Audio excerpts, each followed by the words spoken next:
The wedding was perfect. Flawless. Cold. Not a single detail out of place. Not a single emotion out of control. That was how Duke Alistair Vane preferred things. Precise. Ordered. Predictable. And today, everything had gone exactly as planned. The guests had smiled. The vows had been spoken. The signatures had been written. And now, the bride belonged to him. Marianne Hale stood at the window of her new chamber, her fingers gripping the edge of the heavy velvet curtain. Outside, the estate stretched endlessly into darkness. Inside, silence. Thick, heavy, unforgiving. This was her life now. Not chosen, not desired, but necessary. Her father's debts had demanded it. Her family's survival had sealed it. And the Duke had accepted it. No questions. No negotiations. Just terms. Clear. Simple. Unbreakable. She closed her eyes briefly. You can endure this. You've endured worse. A soft knock echoed behind her. Her body tensed instantly. My lady. A servant's voice. His Grace will see you now. Marianne's fingers tightened on the curtain. Of course. The wedding night. The final step.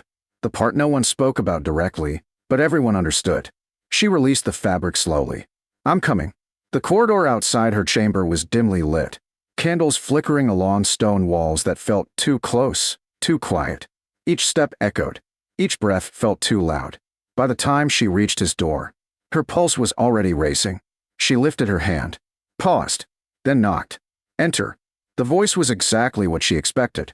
Low, controlled, emotionless. Marianne opened the door and stepped inside. The room was larger than hers. Darker. The fire burned low, casting shadows across the walls. Duke Alistair stood near the fireplace, one hand resting lightly on the mantel. He didn't turn immediately, didn't acknowledge her, as if her presence wasn't urgent, as if it had been expected all along. Close the door. She did. The click echoed behind her, louder than it should have. For a moment, nothing happened. Then, you're late. Marianne blinked. I came as soon as I was called, Your Grace. A pause. Then he turned, and his gaze found her instantly. Sharp, unforgiving, evaluating. He didn't smile, didn't soften, didn't offer even the illusion of comfort. Stand properly. She straightened immediately. Yes, Your Grace. His eyes moved over her. Not lingering, not admiring, assessing, like a man reviewing something he had acquired. You understand your role. Yes. You understand what is expected. Her throat tightened. Yes. A long silence followed. Then, good. Marianne stood still as he stepped closer, each step deliberate, measured, unhurried. The distance between them closed, and suddenly, it felt like there was nowhere left to breathe. He stopped just in front of her, close enough that she could feel his presence without him touching her. Look at me. She did, even though everything in her wanted to look away. Because his eyes, they weren't just cold. They were precise, like they noticed everything, missed nothing. And right now, they were fixed entirely on her. You're afraid. It wasn't a question. Marianne's voice was quiet. Yes. He didn't react, didn't comment, just observed. For what reason? The question caught her off guard. She hesitated. This situation. His gaze sharpened slightly. Be specific. Her pulse quickened. You are my husband. Yes. And I do not know you. A pause. That is correct. The silence stretched again. Then, remove the pins. Marianne froze. Her breath caught. Your Grace. The pins. His tone didn't rise, didn't harden, but it didn't allow for refusal. Slowly, her hands lifted, fingers trembling just slightly as she reached for her hair. One pin, then another, each one loosening the carefully arranged structure that had been placed there earlier, each one unraveling something controlled, something contained. Her hair fell slowly around her shoulders. Soft, natural, unhidden. Alistair watched. Closely, but not with desire. With attention. Focused. Sharp. Turn. She hesitated. Just for a moment. Then obeyed. Her back faced him now. Her pulse thundered in her ears. Remove the outer layer. Her fingers stilled. Her breath caught. This was expected. Of course it was. And yet, something inside her resisted. Not out of defiance. Out of fear. Not of him, but of being seen. Now. The word was quiet, but final. Marianne swallowed, and slowly, she reached for the ties of her dress, untied them, loosened them, slipped the outer layer from her shoulders. It fell softly to the floor. And with it, the illusion. For a moment, nothing happened. Then, silence shifted, changed, sharpened. Because now, he was looking, really looking, not at her face, not at her posture, at her back, and what she had tried to hide. The scars were not fresh, but they were not old enough to be forgotten either. Faint lines, some thin, some deeper, crossing her skin in ways that spoke of something deliberate, something repeated, something she had learned never to explain. Marianne's breath came shallow. She stared straight ahead, waiting for the reaction she had learned to expect. Disgust, dismissal, judgment. Silence stretched behind her. Long, too long. Then, what is this? His voice had changed. Not louder, not softer, but different. Marianne closed her eyes briefly. Nothing. A step. Closer. That is not nothing. Her hands clenched at her sides. It is not relevant. Another step. Now he was close enough that she could feel the heat from the fire. And something else. His presence. It is now. The words were sharper, controlled, but no longer indifferent. Marianne's heart pounded. I was told not to speak of it. A pause. By whom? Silence. She said nothing, because answering that question would change everything.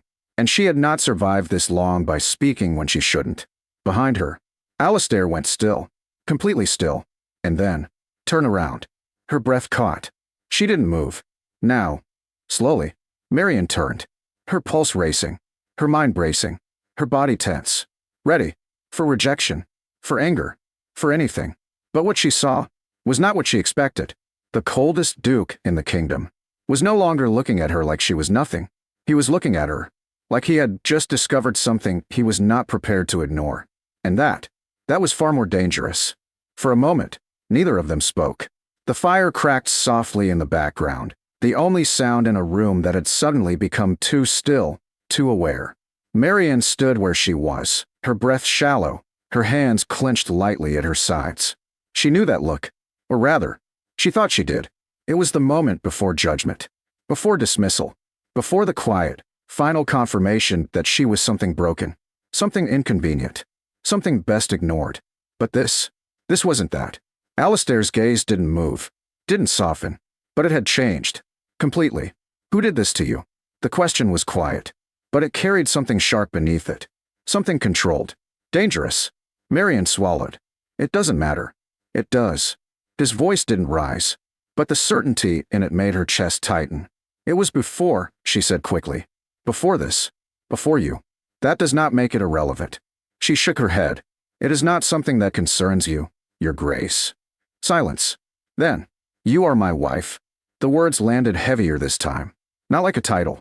Not like a formality. Like a fact that had consequences. Marianne forced herself to stay still. That does not give you the right to every part of my past. A pause. Then, no, he said. It gives me responsibility. Her breath caught. That was not what she expected. Not even close. Alistair took a step closer. Then another. Until there was no space left between them that could be ignored. You said you were told not to speak of it, he continued. Yes. By someone who caused it. She didn't answer. But she didn't need to. He already knew. His jaw tightened slightly. The first real crack in his controlled composure. And you obeyed. It wasn't a question. Marianne lifted her chin slightly. I survived. His eyes sharpened. At what cost? She didn't respond. Because the answer to that question was everything and nothing. Silence stretched. Heavy. Unavoidable. Then, you will not be touched without your consent. The words came suddenly. Clear. Final. Marianne blinked. What? Alistair's gaze held hers. In this house. Her breath faltered. This is marriage. I am aware of what marriage is.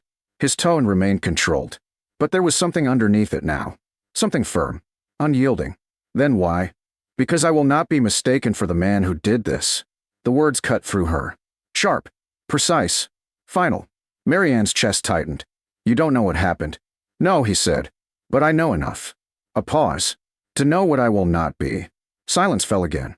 But this time, it wasn't heavy. It was shifting. Changing. Something inside her, something tightly wounded for years, moved slightly. Just slightly. You don't have to say anything, he added. Her gaze lifted. You're not going to ask again? I already asked. And you chose not to answer. A pause. That is your choice. The simplicity of it unsettled her more than any demand could have. Because for the first time, someone had stopped asking, stopped pushing, stopped taking. "You're different than I expected," she said quietly. Alistair didn't react immediately. "I hear that often." "That's not what I mean." His eyes flickered slightly, then steadied. "Explain." Marianne hesitated. Then, "I expected indifference." His gaze held hers. "And instead," she swallowed. "You're paying attention." Something shifted again. Subtle, but real. "Attention is not kindness," he said. "No," she agreed. "But it's not nothing." Silence lingered between them. Then, "You said it wasn't relevant," he said, returning to it. Her chest tightened slightly. "Yes. You were wrong." She frowned. "Why?" "Because it explains you." Her breath caught. "I don't need to be explained." "No," he said quietly. "But you deserve to be understood." The words landed deeper than anything else. Because no one had ever said that to her. Not once. Not in her entire life. Marianne looked away. Just for a moment. Because holding his gaze suddenly felt too much. Too exposing. Too real. "You don't even know me," she said softly. "I know enough." "That's what you said before." "And I meant it." She let out a small breath. "What do you think you know?" Alistair studied her. Not quickly. Not carelessly. Carefully. Like each word mattered. "You are controlled." She stilled. "You are cautious." Her fingers tightened slightly. "You do not trust easily." Her pulse quickened. "And you endure more than you should." Silence. Heavy. Personal. Marianne's throat tightened. "That's not knowledge," she said quietly. "That's observation. It's both." She shook her head slightly. "You've known me for less than a day. And already," he said, "you've proven more than most people do in years." Her breath caught. Because part of her, a part she had buried long ago, wanted to believe him. "You're wrong," she said softly. "No." The certainty in his voice didn't leave room for argument. "You were wrong about yourself." The word struck something deep. Unsteady. Unfamiliar. Dangerous. Because if he was right, then everything she had believed about herself was wrong. "What happens now?" she asked. Alistair didn't hesitate. "Now," he said, "you rest." She blinked. "That's it. For tonight." Her brows furrowed slightly. "And tomorrow?" A pause. Then, "Tomorrow, you begin learning what it means to live without fear." The words felt too big. Too impossible. "That's not something you just learn," she said quietly. "No," he agreed. "It isn't." His gaze softened. "Not visibly. Not obviously. But enough. That's why you won't do it alone." Her heart skipped. "I didn't ask for." "I know." Silence. Then, "But you have it anyway." The room felt different now. Not smaller. Not heavier. Just different. Marianne took a slow breath. For the first time since she had entered. It didn't feel like she was suffocating. "I should go," she said quietly. Alistair nodded once. "Yes." No hesitation. No resistance. Just acceptance. And somehow, that made it harder to leave. She turned. Took a step toward the door. Then, stopped. Her hand hovering near the handle. "You said I deserve to be understood." He didn't move. "Yes." She hesitated. Then, "That doesn't mean I'll be able to explain everything." A pause. Then, "I don't expect you to." Her chest tightened. "But I will listen," he added. The words followed her. Settled into her. Stayed. Marianne opened the door. Stepped into the corridor. And closed it softly behind her. Inside the room. Alistair didn't move. Didn't sit. Didn't speak. He simply stood there. Looking at the door she had just walked through. The fire crackled behind him, casting shifting shadows across the walls. His jaw tightened slightly, not in anger, in something else. Something controlled. Something dangerous. Because the marks he had seen, they weren't just wounds. They were a message. A history. A truth someone had tried to bury. And now, he knew. Just enough. Not everything, but enough. His gaze darkened. And for the first time that night, the most feared duke in the kingdom was not thinking about power, or control, or obligation. He was thinking about one thing. Who had put those marks on his wife? And what would happen when he found them?